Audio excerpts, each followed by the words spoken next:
ఒక సుందరమైన నది ఒడ్డున ఉన్న పచ్చిని గ్రామంలో 4 తెలివైన పక్షులు జీవించేవి. మీనా అంటే మైనా, పికు అంటే పాపగాడు, చింటూ అంటే పిచుక, కళ్ళు అంటే కాకి. గ్రామంలో జనాలు బజారులో పానీపూరీ తింటూ మురిసిపోతుంటే ఈ పక్షులు కూడా ఎగరేస్తూ ఆసక్తిగా చూస్తుండేవి.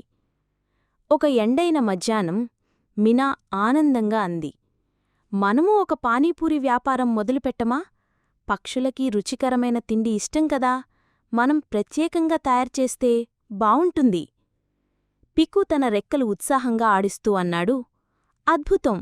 మనం ఆరోగ్యకరమైన ధాన్యాలతో, నది దగ్గర దొరికే కొత్త కొత్త ఆకులతో పానీపూరీలు చేస్తాం. అన్ని పక్షులు ఆనందంగా తింటాయి. అందరూ వెంటనే పనిలో పడిపోయారు.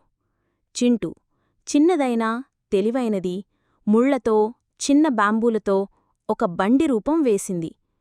కళ్ళు బలవంతుడు మట్టికుండలు తీసుకొచ్చాడు. మీనా బియ్యం పిండితో గుండ్రని పూరీలు చేయటం ప్రాక్టీస్ చేసింది.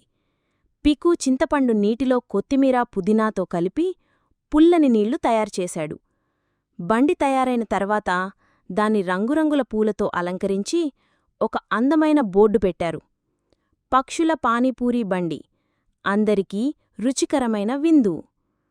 నాకు మీ ప్రత్యేకమైన పానీపూరి దొరుకుతుందా అని అడిగింది. మీనా చిరునవ్వుతో వడ్డించింది.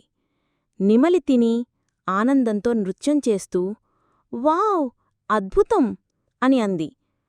ఆ తరువాత పావురాల గుంపు, పిచుకలు, చివరికి ఓ జ్ఞానవంతమైన గుడ్లగూబ కూడా వచ్చింది. అందరూ పానీపూరీలు తింటూ సంతోషపడ్డారు.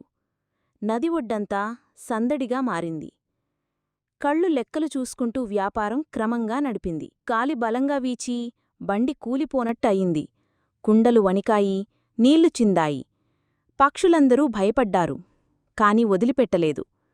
నెమలి తన రెక్కలు విస్తరించి గాలి తట్టుకుంది. పావురాలు నీళ్లు మళ్ళీ తీసుకొచ్చాయి. గుడ్లగూబ జ్ఞానంతో ఉపాయం చెప్పింది. కలిసి పనిచేస్తే ఏ సమస్య చిన్నదే. అందరూ కలిసి కష్టాన్ని జయించారు. బండి మళ్లీ నిలబడింది. ఆ రోజునుంచి పానీపూరితో పాటు స్నేహం, ఆనందం కూడా పంచే స్థలం అయ్యింది.